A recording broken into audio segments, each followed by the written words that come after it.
Assalamualaikum warahmatullahi wabarakatuh. Selamat pagi penonton talk show kita hari ini. Salam sehat untuk kita semua. Di penghujung tahun ini, sudahkah teman-teman menyiapkan rencana untuk 2023?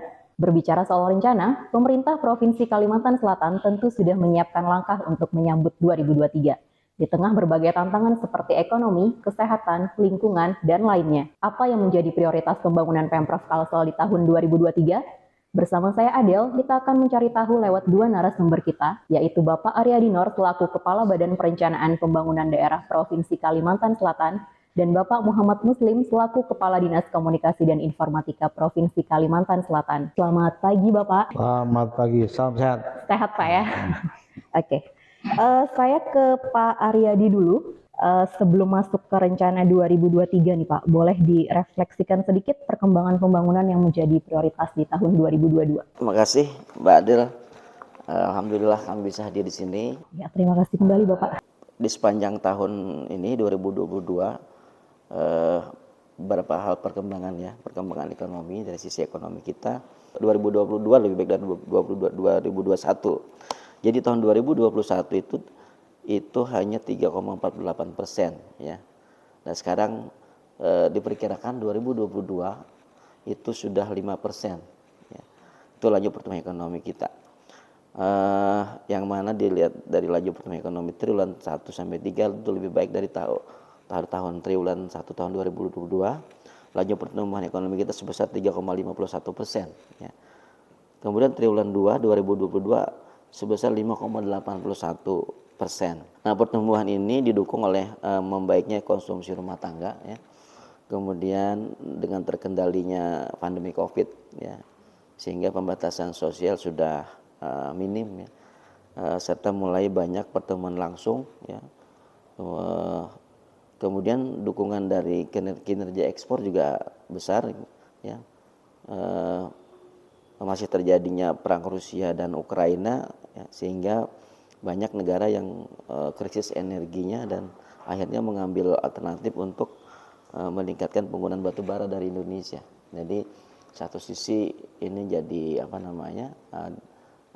masalah bagi dunia, tapi ini jadi anugerah juga bagi Indonesia. Jadi ekspor batu bara kita bisa lebih baik lagi. Kemudian saya cerita lebih detail lagi sektor infrastruktur dan lingkungan hidup juga. Jadi dari sektor infrastruktur lingkungan hidup, beberapa fokus prioritas kita terkait dengan pemenuhan infrastruktur dasar dan kebutuhan masyarakat, ya, seperti TPA Banjar Bakula saat ini sudah pada kondisi operasional, ya. Namun sampahnya masih belum maksimal, terutama pada di cakupan batu dan tanah laut. Kemudian pembangunan infrastruktur ketahanan pangan dan bencana juga menjadi prioritas Pemprov, ya, seperti pada pembangunan bendungan Riam Kiwa, ya, kemudian bendungan Kusan, ya, juga ini bekerjasama dengan kabupaten kota, ya, dengan balai wilayah sungai, ya, dua, membangun pengaman pantai dan beberapa kawasan pesisir untuk pengendalian banjir dan memasang beberapa early warning system kita, ya, di beberapa tempat titik, ya, yang berpotensi banjir. Jadi kita ingin tidak ada lagi korban jiwa maupun harta pada saat banjir kemarin. Itu kemudian dari sisi banyak hal ini, jadi konektivitas jalan juga infrastruktur konektivitas Pemprov sudah berupaya membangun kemudian mengembangkan beberapa infrastruktur antara lain, ya, pengembangan angkutan massal bus transit Banjar Bakula, ya, saat ini beroperasi dengan skema by to the service yang dibantu oleh Kementerian Perhubungan, ya, dan dengan skema pendanaan APBD. Itu yang pertama. Kedua adalah pengembangan akses jalan kita, akses beberapa jalan yang sedang diupayakan akan dibangun, ya,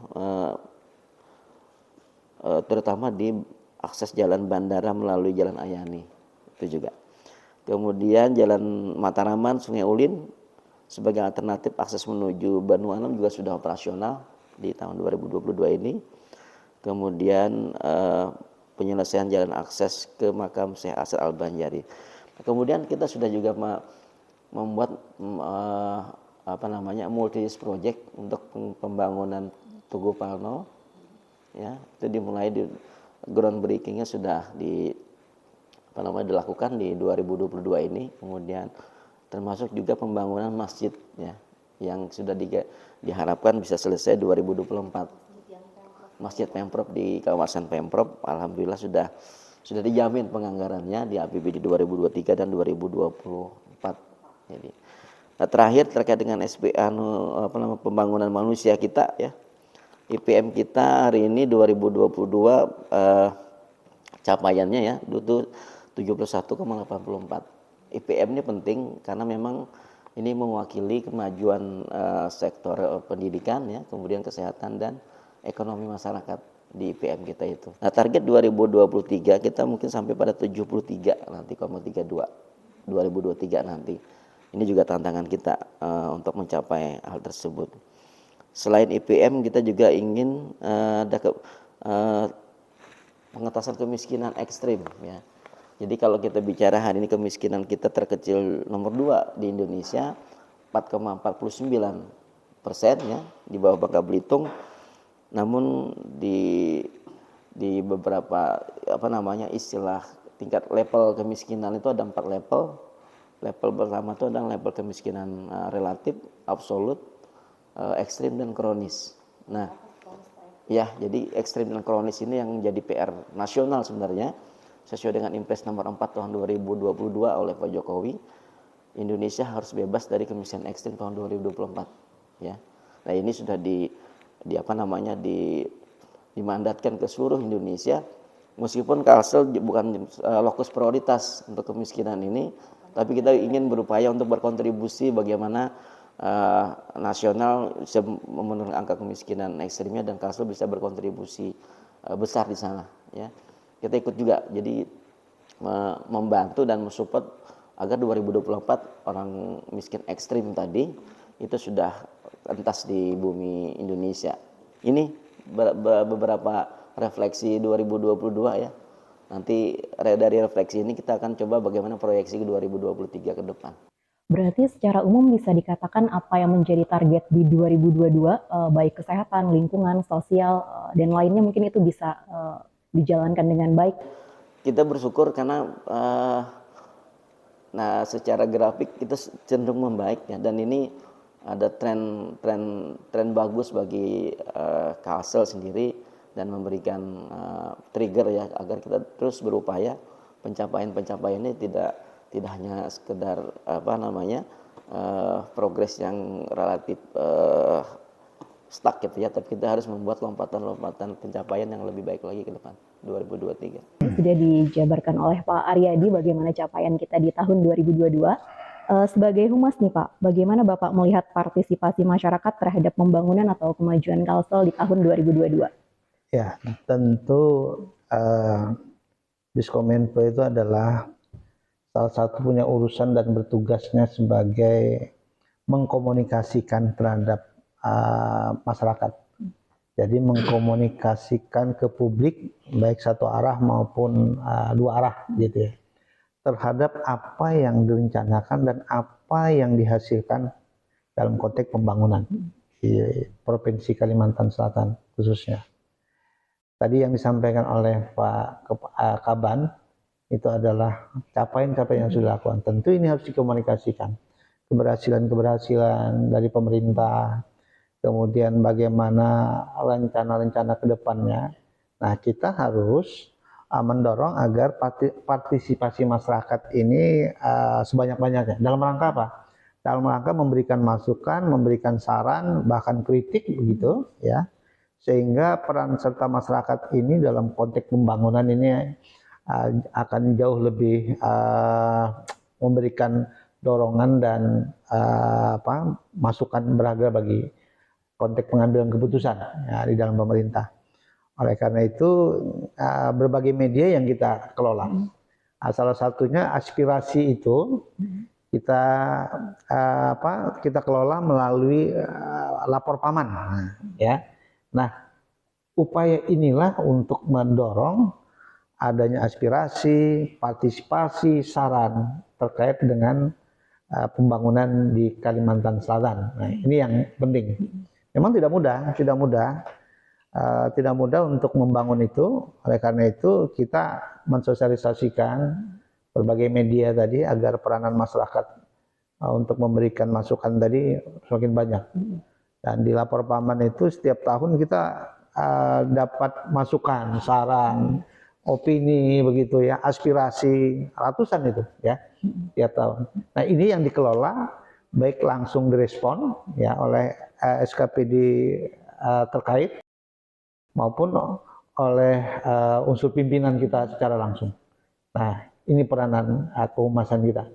Jadi istilahnya ya kita ini adalah memberikan media sebagai corong untuk menyampaikan apa yang menjadi kebijakan, apa yang harus dilakukan dan sekaligus memberikan alternatif jawaban terhadap apa yang sudah dilakukan. Oke, berarti pada intinya Diskominfo Kalsel membuka wadah yang seluas-luasnya Pak ya bagi masyarakat untuk bisa berpartisipasi terhadap pembangunan. Ya, betul, tentu kita membuka seluasnya dan apa yang diaspirasikan kita sampaikan sebagai sebuah daily issue ya terhadap semua SKPD. Dan tiap pagi itu, tiap isu-isu, opini-opini yang berkembang di masyarakat selalu kita sampaikan kepada pimpinan SKPD untuk segera direspon dengan cepat ya. Jadi kuncinya ada apa istilahnya, ada isu negatif cepat direspon Pak ya. Ya, tidak hanya negatif, ya netral dan positif pun kita respon. Kalau sebuah yang positif itu tidak berarti kita sudah cukup begitu. Negatif bukan berarti kita menganggap bahwa masyarakat menganggap pemerintah kita ini jelek, tapi justru itu untuk membangun bagaimana kita termotivasi untuk memperbaikinya. Saya kembali ke Pak Aryadi. Pembangunan Kalsel 2023 mengusung tema penguatan daya saing SDM untuk meningkatkan perekonomian berkelanjutan. Boleh dijelaskan arah dan tujuannya Bapak dan apa saja yang menjadi prioritas? Jadi mungkin berpijak dari 2022 kemarin nih ya, kita masih fokus kepada pemulihan ekonomi ya, pandemi COVID-19 dan kedepannya juga kita ditantang untuk bagaimana pemindahan ibu kota ini menjadi peluang kita ya. Nah, dua ini yang menjadi pematik kita juga bagaimana akselerasi dari format 2023 kita bisa mencoba menjadi peluang dalam ini menyambut IKN. Kita akan bagaimana sektor-sektor yang hari ini menjadi tumpuan kita juga, terutama misalnya SDM ya, yang handal ya, untuk membuka bagaimana prospek sisi ketenaga kerjaan kita bisa lebih bersaing dengan teman-teman wilayah lain. Jadi kita ingin SDM kita tuh bukan hanya penonton saja nanti di IKN, tapi jadi pelakunya lah. Ini bagaimana nanti link and match-nya antara dunia pendidikan dengan dunia pekerjaan, dunia kerja ya. Ada sesuatu yang ingin kami coba kita bersama sadari bahwa pendidikan tidak bisa berdiri sendiri dalam mencetak sarjananya, kemudian pelajarnya, tapi melihat bagaimana bangsa pasarnya nanti di pasar. Jadi Dinas Ketenagakerjaan juga menjadi partnernya ya, kolaboratif di situ. Maka itu yang saya maksud link and match-nya. Karena ada rilis BPS kemarin di 2021 nggak salah, kita serapan tenaga kerja yang berijazah sarjana itu masih 11%. Diploma dengan S1 ya 11%. Selebihnya 80% lebih itu masih di level berijazah SD, SMP, SMA. Nah ini barangkali ada satu sisi yang belum connect antara dunia kerja dengan lulusan sarjana kita, atau sebaliknya, atau kualitas sarjana kita belum begitu tinggi kualitasnya ya dengan tuntutan dunia kerja misalnya. Ini makanya ini harus menjadi TikTok antara dunia pendidikan dan dunia kerja. Mungkin banyak yang memilih jadi entrepreneur Pak. Ada kemungkinan itu. Kalau entrepreneur saya kira itu juga jadi pelengkap bagaimana dunia kerja ada di sana gitu ya. Kami tidak ingin dispute antara serapan tenaga kerja kita yang siogianya diserap oleh sarjana dan lokal gitu ya, itu justru nanti diambil alih oleh tenaga kerja di luar gitu ya. Akhirnya kita jadi pengangguran apa namanya, pengangguran intelektual ya, itu yang kita hindari.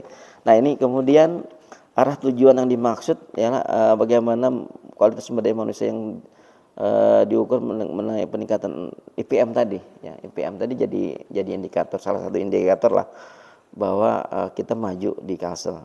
Dan ini tadi saya sebutkan memang trennya terus membaik ya. Kami ingin melompat lebih tinggi, perlu effort yang juga lebih banyak lagi. Nah, tinggal kita memilih mau yang biasa-biasa saja atau yang luar biasa, ya business usual atau biasa-biasa.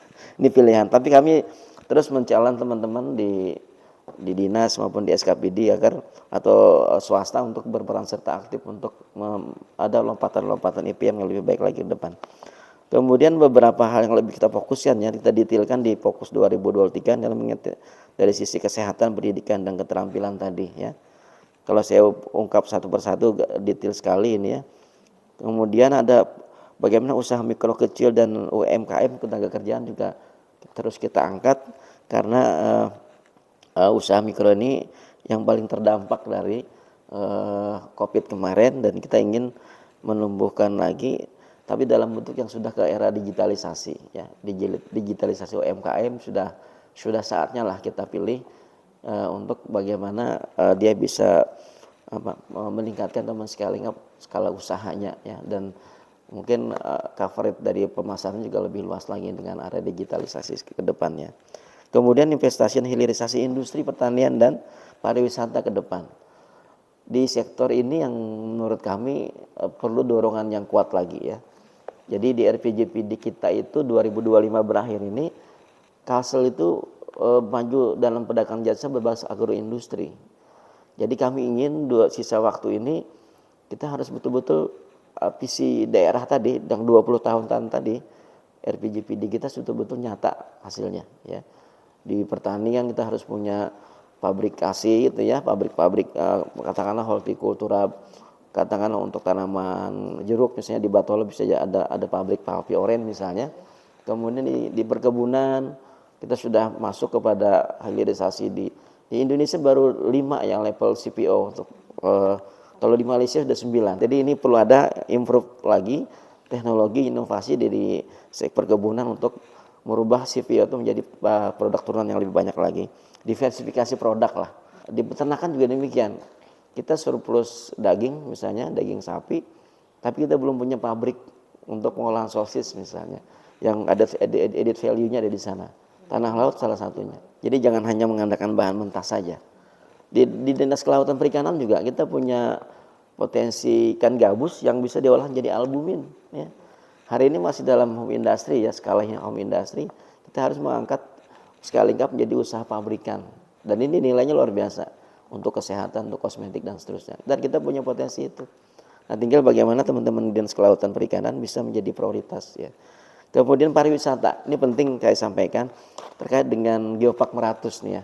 Geopark Meratus ini kita sudah masuk kepada bagaimana menjadi legacy dunia. Jadi kayak semacam UNESCO Global Geopark, kita masuk pada fase itu ya. Mudah-mudahan 2024 kita sudah masuk dalam UJJ-nya itu. Karena ini andalan bagaimana ekowisata, wisata berbasis ekologi lingkungan itu bisa kita ada di Kalsel, dan ini jujur menjadi salah satu pelengkap ya IKN yang ada di Kalimantan. Jadi andalan kita di Kalsel lah untuk menarik wisatawan mancanegara yang datang ke Kalsel khususnya. Berikutnya ada pengendalian banjir, kebakaran hutan juga menjadi tetap menjadi perhatian kita ya. Tidak ingin lagi terulang kembali ya kejadian-kejadian yang merugikan kita bersama. Itu beberapa hal penting terkait dengan 2023 ke depan. Ya. Oke, berarti banyak sekali potensi yang ada di Kalimantan Selatan ini Pak ya, tinggal bagaimana cara untuk mengembangkannya mungkin. Betul. Jadi kita sebagai gerbang ibu kota negara ya, kita mendeklar sebagai gerbang ibu kota negara, Kalteng itu sebagai food estate-nya IKN. Kita juga punya potensi fish estate-nya IKN gitu ya. Fish estate. Jadi dari sisi ikannya kita akan bisa mensupport Pak Muslim, karena kita berada di Alki 2. Saya orang kelautan juga, jadi tahulah orang bagaimana potensi laut kita tuh masih fishing ground-nya masih hijau, dan berapa tahun yang lalu saya pernah mengevaluasi, ternyata ikan yang mendarat di Pati Juwana Lamongan itu 70% dari laut kita, Pak. Nah, ini tantangan Kalsel, kita belum punya pelabuhan yang representatif, Pak. Makanya kemarin kita menggagas bikin sentra kelautan perikanan terpadu yang persis berada di pulau laut di Teluk Tamiang, Pulau Laut Barat. Itu beririsan dengan Alki 2 itu gitu loh. Tinggal tahun 2024, 2025 ini dibangun gitu loh, supaya nanti kita punya tidak lagi ditambah labuhkan dibongkar muat ke Pulau Jawa, tapi sudah harus masuk di Kalimantan Selatan. Nanti bahan-bahan produk ini olahan bisa sampai ke ekspor ke IKN, Pak. Itu peluang kita. Nah, mudah-mudahan teman-teman di kelautan dan beberapa di di BMPTSP juga menangkap sebagai nilai jual kita yang cukup baik lah untuk di investor asing, investor dari luar. Itu Mbak Dela. Kembali lagi nih Pak ke potensi yang dimiliki oleh Kalimantan Selatan, tentunya harus didukung oleh SDM yang berdaya saing, Pak ya. Sejauh mana daya saing SDM mempengaruhi perekonomian suatu daerah untuk pembangunan berkelanjutan nih Pak? Ya, kita sadar terus ya, yang mengelola pembangunan itu manusia ya. Jadi baik buruknya pencapaian pembangunan tentunya dari manusia. Dengan SDM yang semakin baik, maka daya saing tenaga kerja Kalsel juga akan semakin baik dalam bursa tenaga kerja ya. Dan ini sekali lagi bagaimana fokus pendidikan juga harus melihat bagaimana perkembangan dunia luar gitu ya. Jadi kita harus melek teknologi gitu ya, melek bagaimana kondisi di luar agar kurikulumnya juga akan menyesuaikan dari apa yang jadi tuntutan dari dunia luar. Agar tadi antara lulusan yang dihasilkan oleh satu perguruan tinggi atau satu sekolah itu betul-betul siap pakai ya. Saya barusan didatangin oleh 15 perguruan tinggi kemarin Pak Muslim dari Aceh sampai Papua hadir ke saya sebagai inspirasi mereka katanya. Saya sampaikan bahwa kita tidak hanya mengandalkan ijazah semata gitu ya. Mengandalkan ijazah sarjana teknik, tapi apa yang bisa kita lakukan, apa yang Anda bisa. Tentunya talent lain harus dilengkapi gitu ya. Jadi tidak cukup dengan andalan ijazah saya sarjana teknik atau sarjana perikanan, tapi tidak bisa apa-apa gitu ya. Yang dibutuhkan sekarang adalah bagaimana dari kemampuan satu ini bisa dilengkapi dengan kemampuan yang lain. Nah ini talent lain harus dibangun nih, kemampuan diri kita sendiri. Itu yang saya sampaikan ke mereka. Itu ya, itu hal yang saya kira sudah pasti kita sadari bahwa SDM yang berdaya saing ya, ini tentunya akan pasti mempengaruhi bukan hanya ekonomi saja, tapi semua sisi lainnya. Oke, menyambung apa kata Pak Aryadi Pak terkait SDM Pak Muslim, terlebih saat ini mungkin kemampuan digital sangat dibutuhkan Pak ya untuk bisa bersaing di dunia kerja gitu. Jadi di era serba digital ini, bagaimana upaya yang dilakukan untuk meningkatkan daya saing SDM Pak Muslim? Bagaimana SDM kita itu mumpuni ya. Jadi tidak hanya bermodalkan ijazah. Tapi tentu keterampilan skill yang mendukung dikaitkan dengan zaman sekarang, modernisasi dan digitalisasi. Tentu setiap pelaku usaha misalnya ya, ini harus dibekali betul dengan kemampuan memahami dan memanfaatkan teknologi informasi atau digital ini tadi. Kalau di programnya kita diantaranya ya untuk mendukung misalnya pengembangan ekonomi yang dikelola oleh manusianya tadi ya, SDM tadi, kita memfasilitasi dalam bentuk pelatihan misalnya. Apa yang akan kita latih adalah yang berkaitan dengan kemampuan digitalnya. Jadi kemampuan digitalnya itu diantaranya berupa pelatihan yang memahami teknologi informasi. Ya. Nah, karena kemarin juga diinformasikan bahwa UMKM juga merupakan salah satu upaya penggerak ya Pak ya. Jadi penggerak ekonomi ya. Maka pelaku UMKM yang dalam konteks pandemi kemarin bertahan bagus ya Pak ya. Nah, ini yang akan kita fokuskan. Jadi akan kita fokuskan dan kita pasti untuk dilatih dalam bentuk misalnya digital entrepreneurship Pak. Jadi digital entrepreneurship yang berkaitan dengan edukasinya, Ya, skill digital, skill Pak, ya. digital ya. Jadi kalau ini dibekali ya, UMKM bisa didorong juga nanti ya untuk bermarketplace misalnya ya, supaya mereka juga lebih dikenal, lebih berkembang. Karena salah satu kebutuhan kita sekarang itu tidak terlepas dari pemanfaatan digital. Sekarang kan semua serba untuk makanan-makanan ya bisa langsung kan datang langsung ke rumah, itu salah satu saja ya. Tapi yang tadi disampaikan juga berkaitan dengan kemampuan marketing, apakah itu bidang perikanan dan lain sebagainya, ini juga bisa kita fasilitasi di sana. Jadi kita lebih mengarahkan ke sana ya, sebagai sebuah upaya kita di dalam memberikan dukungan terhadap peningkatan SDM ya. Kalau tadi di pendidikan itu lebih kepada formalnya, maka sektor terkait lain itu lebih kepada mendorong agar adanya keterampilan-keterampilan tambahannya itu tadi ya, dalam bentuk pelatihan. Ya sekarang kalau mau belanja nggak nanya lagi tokonya di mana Pak ya, tapi akunnya apa gitu. Iya betul. Dan itu sudah menjadi ketergantungan sekarang ya masyarakat kita. Nah ini peluang. Nah sekarang tinggal kita bekali para pelaku usaha gitu.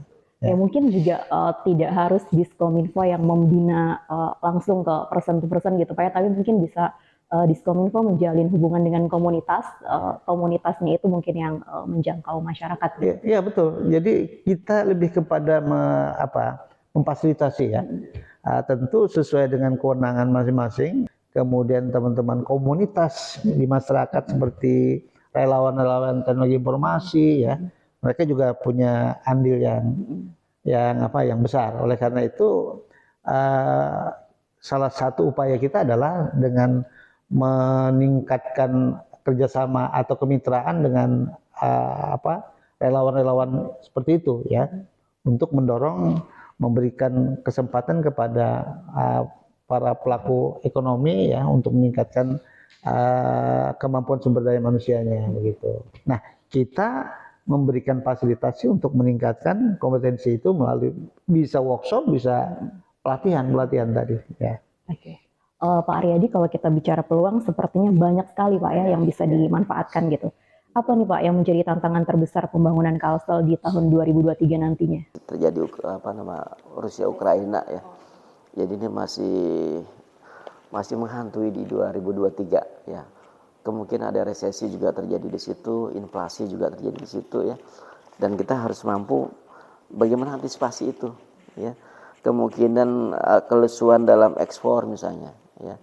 Bisa saja terjadi karena pelemahan ekonomi global kita juga terjadi nanti ke kinerja ekspor kita. Artinya ini memang menjadi lampu kuning juga kehati-hatian kita dalam mengelola pembangunan di Kalsel ya. Ini apalagi inflasi sekarang. Inflasi ini itu dampaknya luar biasa nanti ke kemiskinan ya. Bicara global, Rusia juga masih mengancam Amerika ya. Saya jujur melihat berita-berita itu ini ada nuklir antar benua nih mau ditembakkan. Luar biasa. Jadi itu satu krisis global kita.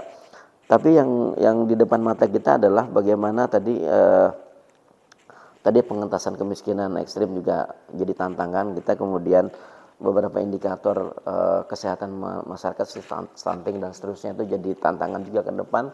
Karena tadi kalau kita lihat causal loop-nya, hubungan kausalitasnya terjadi. Jadi gini, orang miskin itu bisa berakibat tingkat stunting tinggi ya. Stunting ini apa penyebabnya? Karena memang ada perkawinan usia dini misalnya. Usia dini itu apa penyebabnya apa? Ada macam-macam, sisi ekonomi dan seterusnya. Jadi hubungan kausalitasnya ada.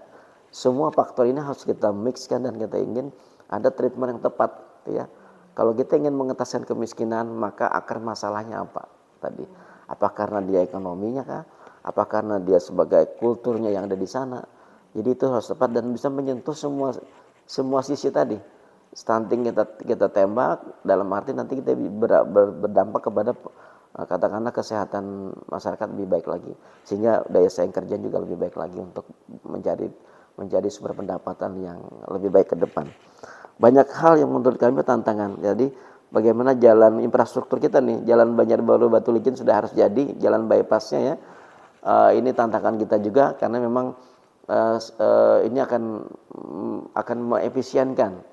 Hari ini kita jalan dari Banjarbaru ke Tanah Bumbu butuh waktu 3-4 jam ya, dengan jarak tempuh hampir 300 km.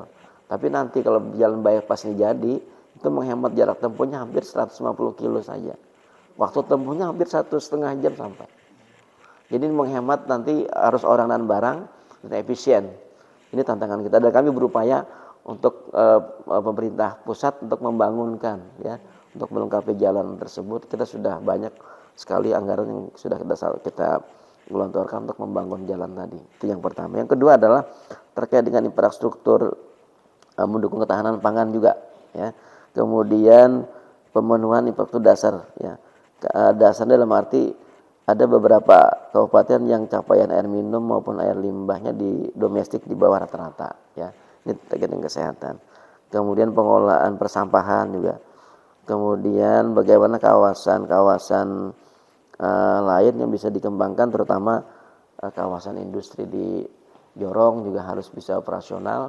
Kawasan di Batu Licin sudah ongoing dan tinggal bagaimana progresifnya bisa lebih baik lagi. Kawasan-kawasan ekonomi khusus di Mekar Putih juga ke depan harus terrealisir gitu ya, sehingga pergerakan masyarakat ekonomi kita terus membaik.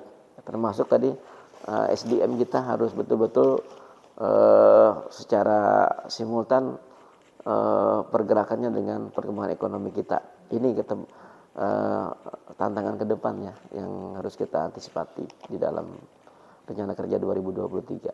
Tapi sedikit sih Pak, kalau saya pernah lihat gitu ya, katanya salah satu usaha yang bisa bertahan untuk menghadapi resesi itu ada di sektor UMKM, kayak misalnya kuliner katanya gitu. Betul. Apakah begitu memang? Iya, saya kira memang itu ada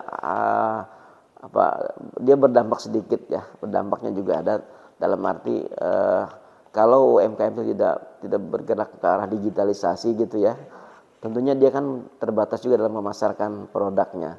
Nah ini dampaknya juga ada, tapi tidak begitu besar. Nah, tapi memang dampak positifnya juga agak besar ya untuk kemajuan orang sekarang, karena memang kebutuhan mungkin bahan bakunya tidak tergantung dari dunia luar ya, bisa dipenuhi di dalam negeri sendiri, sehingga krisis yang ada terjadi di global tidak banyak berpengaruh pada di lokalnya. Nah inilah kita ingin kebutuhan tadi, katakanlah inflasi cabai bawang ini sebaiknya kita bisa penuhi sendiri di dalam negeri sendiri, di hasil sendiri, sehingga pada saat kita kekurangan stok dari luar kita tidak begitu berpengaruh gitu. Nah ini beberapa challenge juga dengan teman-teman di dinas-dinas terkait untuk bagaimana kita betul-betul swasembada cabai dan bawang ini sudah ada di Kalsel gitu loh.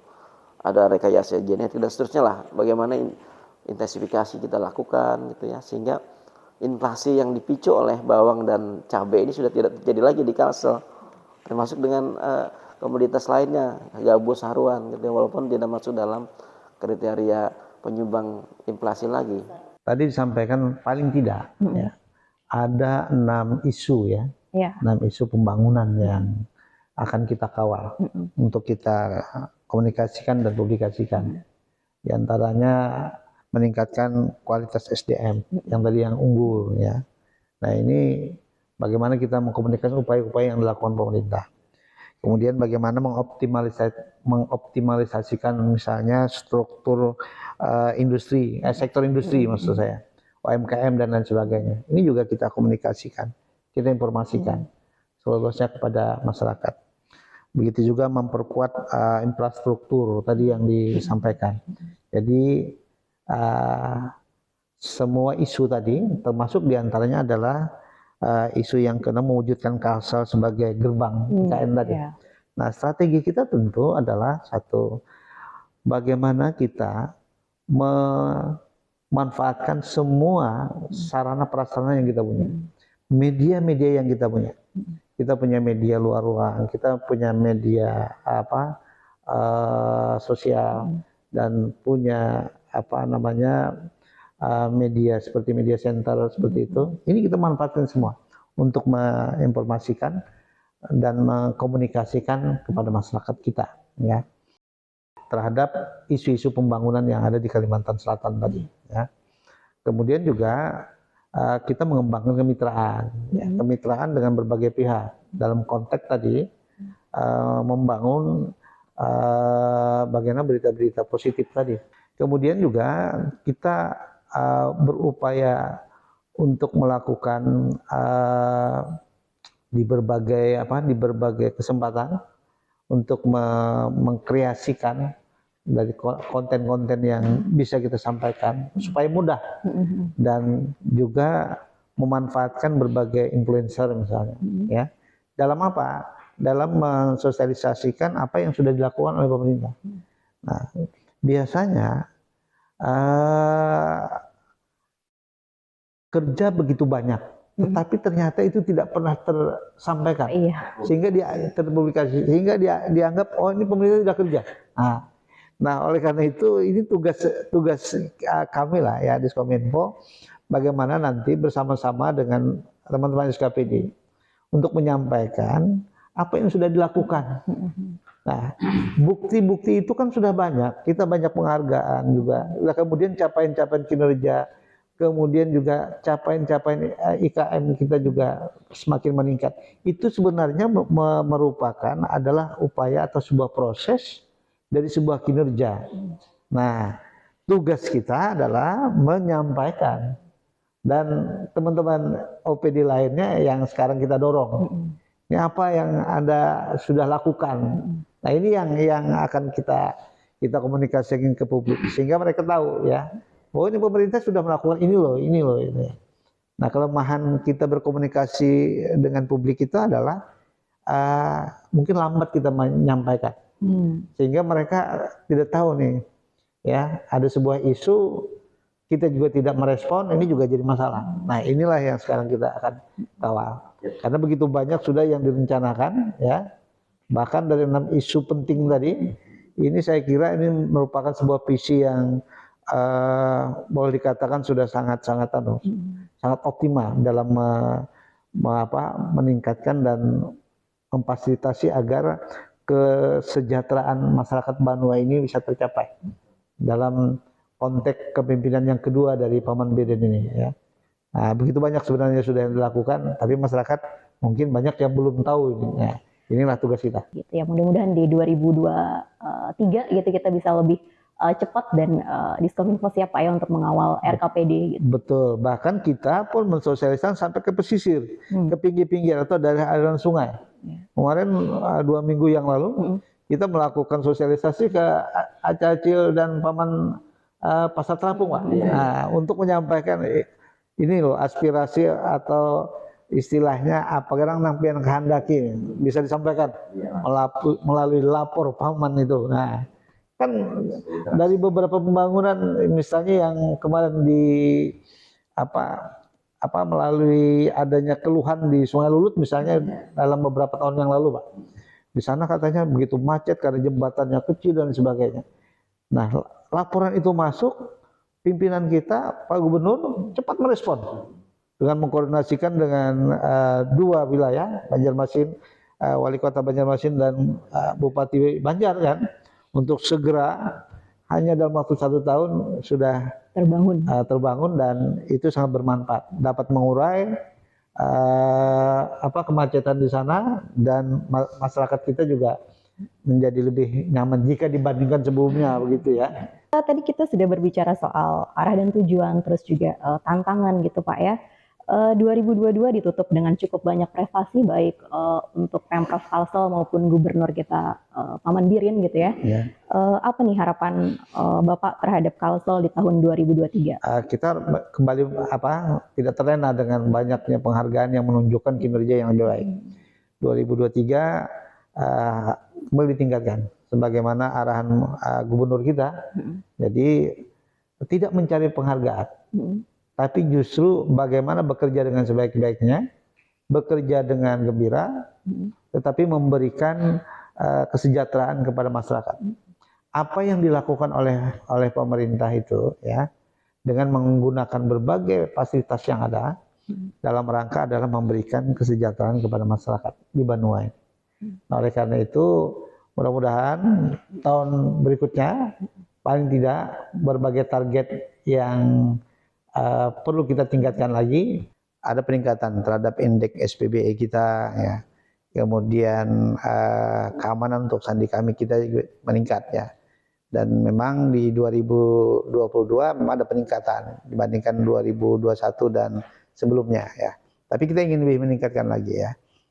Jadi upaya-upaya inilah yang nanti di 2023 kita harapkan bisa lebih meningkat ya. Saya melihat dari beberapa sisi ya, mungkin dari harapan dari sisi perekonomian Kalsel 2023 ini kinerja Kalsel dapat bertahan dari pengaruh resesi ya, baik global maupun di lokal kita, bahkan bisa lebih baik dari mempertahankan daya beli masyarakat ya. Masyarakat itu penting. Kemudian menjaga nilai ekspor kita ya, dengan mempertahankan produk ekspor yang Kalsel bisa ini akan diperlukan oleh negara-negara lain ya. Lebih banyak lagi nanti mendorong dukungan investor luar ya datang ke Kalsel, sehingga tidak hanya bergantung kepada penggerak ekonomi kita dari APBD kita ya, tapi juga investor bisa berperan banyak untuk menggerakkan ekonomi kita. Kemudian tadi kita teknologi digital juga harus segera dimasifkan ya, baik di UMKM maupun di tadi SPBS sudah berjalan, pelayanan kita juga lebih baik ke depan. Jadi semua harus bergerak ke sana. Kemudian tadi terkait dengan prestasi 2022 memang sama dengan Pak Muslim tadi, kita tidak puas dengan apa yang dicapai ya, tapi kita ingin bisa memicu membangun Kalsel yang lebih baik lagi ya, lebih signifikan lah ke depannya, dan mampu tadi menemukan variabel kunci dalam percepatan pembangunan kita. Makanya inovasi juga penting kita lakukan ke depan, tidak hanya di level ASN ya. Jadi kemarin saya baru rapat dengan staf ASN harus meningkatkan inovasinya, kemudian nanti berimbas kepada performan dinas, kemudian dinas akan berimbas kepada performan daerah, pemerintahan, dan seterusnya gitu ya, di meningkatkan capaian-capaian pembangunan di 2023. Itu harapan kita ya. Yang lebih penting lagi adalah tadi keterampilan pengetahuan masyarakat kita, dan kita mampu bersaing kok dengan dunia luar, dengan secara nasional maupun dunia. Jadi itu kita bisa buktikan lah, orang Kalsel bisa berprestasi gitu ya. Oke, terakhir sebelum kita menutup talk show ini, closing statement dari Pak Aryadi dan Pak Muslim untuk Kalsel maju. Saya menyitir dari kata-kata Agim ya, awalilah dengan setiap pekerjaan dengan perencanaan yang baik ya, karena gagal dalam merencanakan itu sama halnya dengan merencanakan kegagalan gitu ya. Jadi kita harus melakukan itu, dan kalau bahasa ini, a goal without a plan is just a wish gitu ya. Jadi tujuan pembangunan tanpa ada perencanaan itu hanya harapan biasa. Jadi sekali lagi kita harus merencanakan, membuat kualitas perencanaan lebih baik lagi, sehingga capaian pembangunan juga akan lebih baik ke depan. Itu saja, terima kasih. Luar biasa, terima kasih banyak Pak Aryadi. Pak Muslim? Ya, sebaik apapun yang kita kerjakan, kalau tidak kita komunikasi dan informasikan dengan baik, maka orang tidak tahu bahwa kita sudah bekerja dengan baik. Singkat tapi cukup bermakna Pak ya. Oke, terima kasih Pak Aryadi, Pak Muslim atas waktunya. Itu tadi obrolan kita bersama Pak Aryadi dan Pak Muslim. Intinya Kalimantan Selatan punya banyak sekali potensi, punya banyak sekali peluang yang tentunya harus didukung dengan SDM yang berdaya saing. Saya Adel pamit. Wassalamualaikum warahmatullahi wabarakatuh.